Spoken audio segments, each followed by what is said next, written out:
Nathalie Yamb. Vous connaissez Christophe? Christophe Gomart est l'eurodéputé français qui a porté une résolution contre le Niger au Parlement européen à Strasbourg le 12 mars 2026. Cette résolution exige la libération immédiate de Mohamed Bazoum et la tenue d'élections au Niger. Weke et Adjobason. Bref, écoutons Cricri d'amour. Il convient de rappeler que le président Bazoum, démocratiquement élu, a été le principal partenaire des forces européennes au Sahel, contribuant à la lutte contre le terrorisme islamiste, contre le trafic d'armes, contre le trafic d'êtres humains et à la stabilité régionale. Nous ne pouvons rester plus longtemps silencieux alors qu'un allié clé de l'Europe est emprisonné. Quel exemple de loyauté l'Union européenne donnerait-elle à ses partenaires? Sa libération est urgente pour deux raisons majeures. Son mandat prendra fin le 2 avril 2026. Ne pas obtenir sa libération avant cette date constituerait un échec grave. Un signal clair doit être envoyé à nos partenaires et à leurs opposants. L'Europe est un allié assumant ses engagements envers ceux qui ont coopéré avec elle pour plus de sécurité et plus de liberté. Cette résolution rappelle le caractère inacceptable de la détention d'un dirigeant démocratiquement élu, partageant nos valeurs, renversé puis emprisonné par une junte militaire toujours au pouvoir aujourd'hui. Elle appelle à la libération immédiate de Mohamed Bazoum et de son épouse, au rétablissement de l'ordre constitutionnel et à l'organisation de nouvelles élections démocratiques. Christophe est un général de corps d'armée, ancien directeur du renseignement militaire, reconverti dans le privé depuis 2017. Mais de 2011 à 2013, Christophe était le commandant du commandement des opérations spéciales françaises, le COS. C'est-à-dire qu'il était aux manettes lors de l'opération Harmattan, qui a renversé et assassiné Muammar Kadhafi, alors dirigeant de la Libye. Donc Christophe Gomart, celui qui porte la résolution du Parlement européen contre les effets du coup d'État au Niger, est lui-même un putschiste. Est-ce que c'est pas savoureux ça? Sauf que la personne qui l'a renversé, Muammar Kadhafi, n'a pas la chance d'être encore douillettement assis dans un palais présidentiel ou sous sa tente avec sa dulcinée pour lui masser les pieds et du saumon fumé à la demande comme Mohamed Bazoum. Le chef de l'État que lui, Christophe Gomart, a renversé, a été sauvagement assassiné sous les yeux du monde entier le 20 octobre 2011. Je rappelle quand même que lors du coup d'État au Niger en juillet 2023, tout comme au Mali et au Burkina avant, personne, je dis bien personne, n'a été tué. Mais ce n'est pas tout. C'est également lui, Christophe Gomart, qui est à la manœuvre quand les forces spéciales françaises prennent position à Kidal le 30 janvier 2013 lors de l'opération Serval. C'est lui qui s'allient au MNLA, les copains des terroristes de Ansar Dine, Acmi, Moudjao, etc. et empêche l'armée malienne de pénétrer dans Kidal pour les dégager.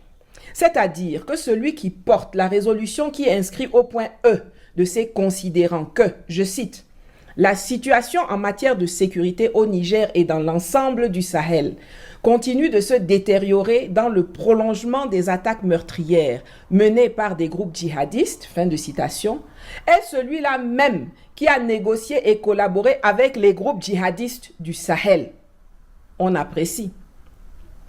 Il est aujourd'hui unanimement et scientifiquement établi que c'est l'assassinat de Kadhafi et la destruction subséquente de l'État libyen qui ont causé l'explosion et l'expansion du terrorisme au Sahel. Donc, à tous les niveaux, Christophe Gomart est l'architecte, le co-auteur de la situation qui a coûté la vie à des centaines de milliers, déplacé des millions d'Africains depuis 15 ans. Et c'est cette racaille aux mains dégoulinantes de sang qui a le culot de venir mettre sa bouche puante dans les affaires du Niger.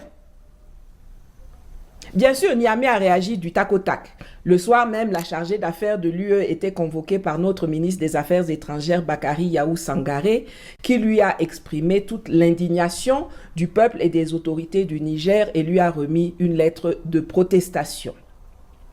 Mais si l'Union européenne peut, en dehors de toute procédure judiciaire, assommer de sanctions quelqu'un comme moi, en gelant mes avoirs, en m'interdisant l'entrée, le transit et le survol du territoire européen, m'empêchant de facto de rentrer en Suisse, pays enclavé dans l'UE, et en interdisant à toute personne de me fournir des ressources ou des services ou d'en recevoir de moi? Si la France peut saisir les avoirs de mon frère bien-aimé Franklin Nyamsi et retirer la nationalité de mon sang, Kémy Séba, alors qu'en tant que leader panafricain, nous n'avons fait qu'exprimer des opinions et des analyses géopolitiques et philosophiques pour l'éveil des consciences des peuples noirs. Mais alors, qu'est-ce que les États de l'AES attendent pour appliquer des sanctions similaires à l'eurodéputé Christophe Gomard, qui a été un acteur criminel, qui porte une responsabilité directe, documentée et historique dans la déstabilisation meurtrière du Sahel et même pour engager une procédure judiciaire contre cet énergumène putschiste qui a le toupet de se poser aujourd'hui en donneur de leçons au Niger et en parangon de l'humanisme. C'est pas vengeance, oh, c'est réciprocité.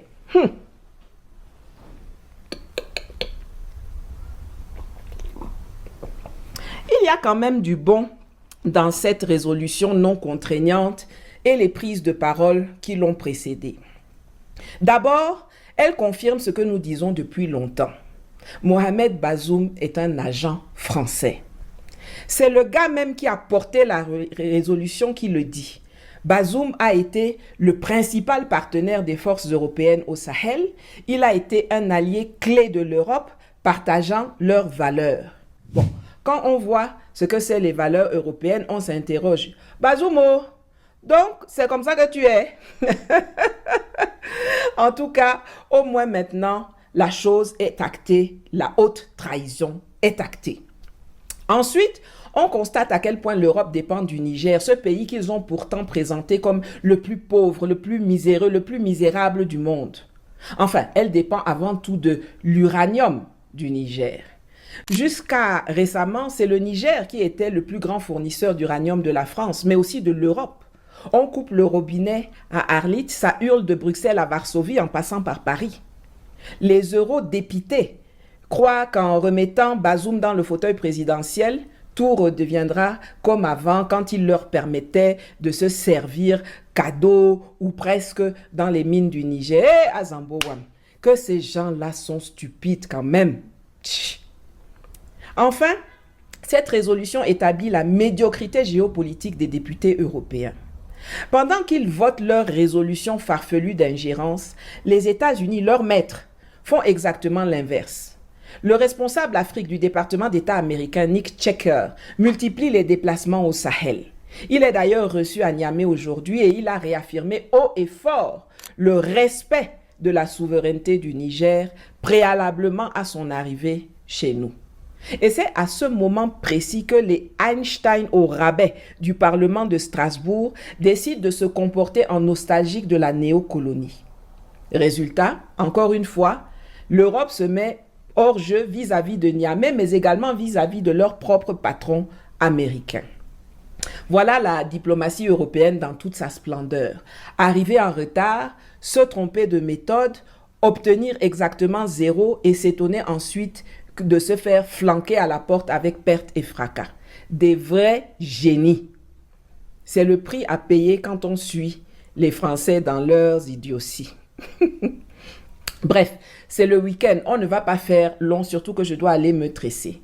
Christophe Gomard disait que si le Parlement européen n'arrive pas à obtenir la libération de Bazoum avant le 2 avril, qui aurait été la date de la fin de son mandat si la révolution sahélienne ne l'avait pas balayé, alors ce serait un échec. Christophe, viens, laisse-moi te donner une nouvelle en breaking news. Vous avez échoué. Chaque fois que vous prononcez le nom de Bazoum, vous prolongez sa détention. Chaque fois que vous vous ingérez de façon grossière dans les affaires des États du Sahel, vous démultipliez un sentiment anti-Europe, déjà bien ancré du fait de votre passif esclavagiste, colonial, néocolonial, brutal et sanglant chez nous. Chaque fois que vous laissez votre naturel raciste, méprisant et condescendant prendre le dessus, vous accélérez le dégagement des entreprises et intérêts européens du Sahel. Chaque fois que vous posez une action malveillante dans vos parlements, dans vos états-majors militaires ou dans les instances internationales, vous torpillez les rares possibilités de rabibochage qui auraient pu encore exister dans un avenir lointain entre nos deux continents.